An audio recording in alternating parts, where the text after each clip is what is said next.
Troisième loi universelle. Je suis conscient que mon âme avec son support est un membre actif et nécessaire dans le cosmos.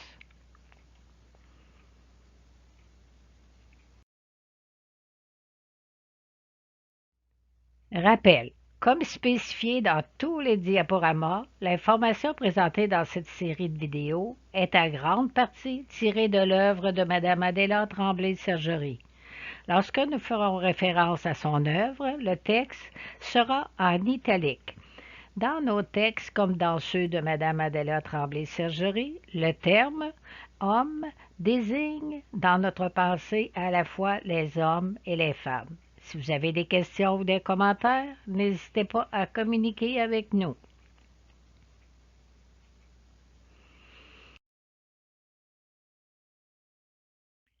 Troisième loi universelle. Je suis conscient que mon âme avec son support est un membre actif et nécessaire dans le cosmos.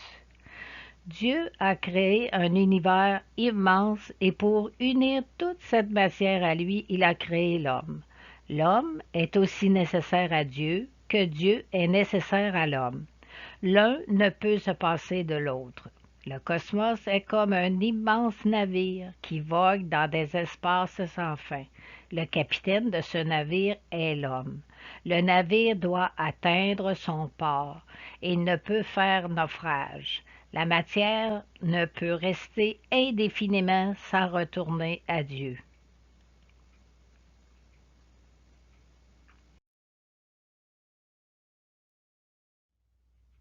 Dieu a créé le cosmos en descendant ses vibrations de la plus haute à la plus basse. Mais il a voulu faire participer sa création, même à l'évolution du cosmos. Cet élément créateur est l'âme. Mais l'âme est spirituelle. Elle est énergie. Elle ne peut creuser la matière. Il lui a donc fallu un support physique avec une intelligence et des mains pour sculpter les éléments de l'univers.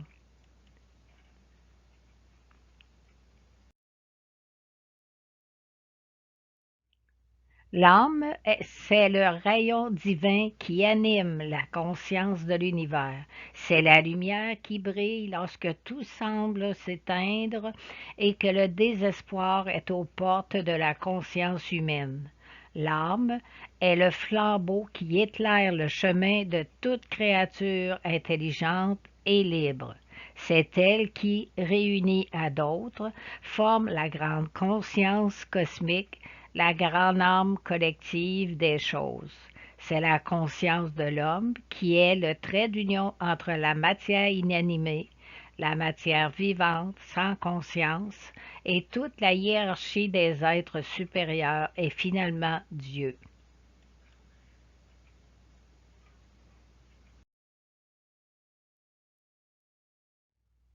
Si Dieu a créé l'âme avec un support physique pour être un membre actif et nécessaire dans sa création, l'homme a aussi besoin de la matière du cosmos pour comprendre son origine et sa finalité afin d'atteindre Dieu dans son essence.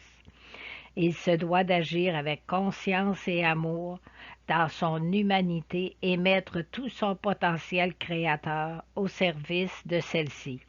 Nous le répétons ici, l'homme est aussi nécessaire à Dieu que Dieu est nécessaire à l'homme.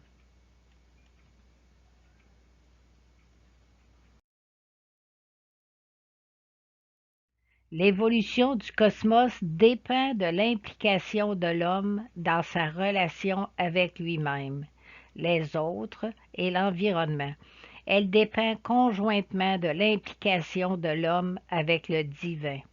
L'homme conscient d'être une âme avec un support se doit, dans tous les cas, d'être actif dans la spiritualisation de la matière pour atteindre la finalité de sa propre identité et répondre ainsi à celle du cosmos en perpétuelle évolution.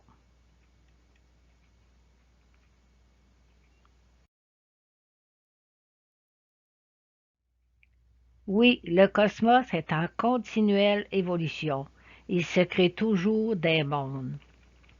Lorsqu'il y a suffisamment d'intelligence de développer dans ces mondes, des âmes s'incarnent et s'intègrent dans des êtres humains. Quand cela se produit, la conscience consciente naît et se développe dans ces mondes, ce qui permet à la matière de prendre conscience de son Créateur. L'homme est le seul élément de la création qui peut reconnaître Dieu, qui peut être conscient qu'il appartient à un tout et qui peut agir consciemment.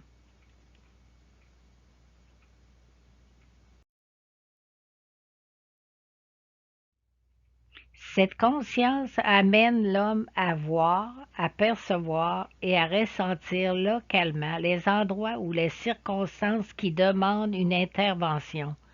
L'homme permet à Dieu de pouvoir agir localement dans sa création.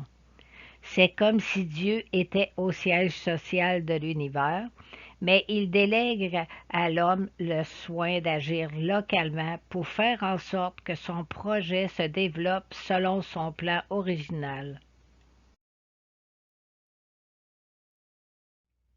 Nous n'avons pas idée jusqu'à quel point l'homme est important pour Dieu. L'homme possède en lui tout le cosmos, toutes les sortes de matières, toutes les lois, parce qu'il est appelé à intervenir continuellement dans le déroulement du plan de l'univers.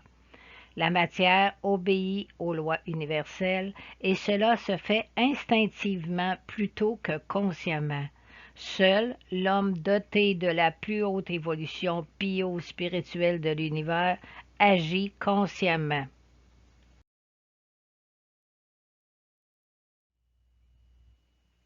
Voici une première illustration de Mme Adéla Tremblay-Sergerie correspondant à cette loi. Je suis conscient que mon âme, avec son support, est un membre actif et nécessaire dans l'univers. Donc vous voyez ici le cerveau de l'homme, qui est en communication continuelle avec les plantes, les pierres, les animaux, les nuages, les étoiles, les mondes, les êtres divins, et ramenant tout l'univers à son Créateur, Dieu.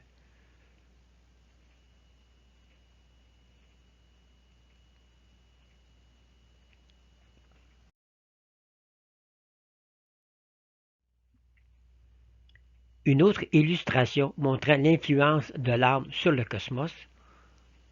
Alors l'âme agit sur la vie, sur l'intelligence, sur toutes les énergies du cosmos. Alors l'âme, rayon de Dieu, est la pensée et la conscience du cosmos. La matière doit être spiritualisée, et seule l'âme peut le faire au moyen d'un support qui lui permet d'œuvrer dans l'énergie matérialisée qui n'a qu'une intelligence soumise aux lois, mais sans conscience et volonté libre. D'où l'importance de la mission de l'âme dans l'univers. L'âme et son support est un membre actif et nécessaire à l'évolution de l'univers.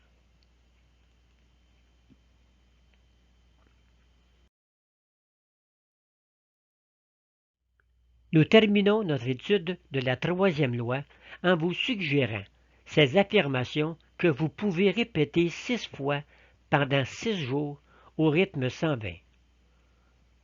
Je suis conscient que mon âme, avec son support, est le lien qui unit Dieu à la matière. Je suis conscient que mon âme, avec son support, est un membre actif et nécessaire dans le cosmos.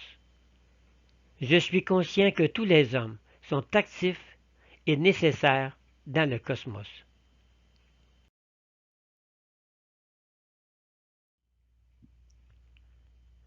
Le prochain diaporama présentera la quatrième loi universelle.